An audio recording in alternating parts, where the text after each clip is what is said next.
তো সোনামার স্নান ধান কমপ্লিট হয়ে সোনামার স্নান ধান সব কমপ্লিট হয়ে গেছে। তোমরা দেখলে যে আমি ওকে খাইয়ে স্নান করে, এখন তোমাদের মনে হবে যে আমি স্নান করে খাওয়াতে পারতাম, কিন্তু আমার মেয়ে বিশ্বাস করো স্নান করে একটুও চোখ মেলে তাকাতে পারে না, এই জন্য আমাকে খাইয়েই ওকে স্নান করাতে হয়। এই যে এবার আমি ওকে স্নান করিয়ে দিলাম। খুব দুষ্টু, খুব দুষ্টু, ও খুব দুষ্টু। এই যে ঠাকুর ঘরে ও এসেছে, শুনু তাকাও তাকাও তাকাও, এসছে এখন। আমি ওকে ঠাকুর ঘরে স্নান করানোর পরে ঠাকুর ঘরে নিয়ে আসি প্রণাম করানোর জন্য।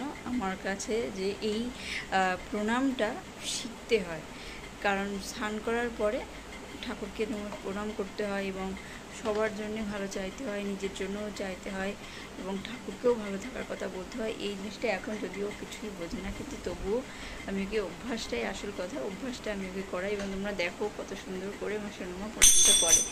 শুনু, আমি সবাইকে বললাম তুই তুই প্রণাম করতে পারিস, চলো চলো চলো, নমো করো নমো করো নমো করো নমো করো।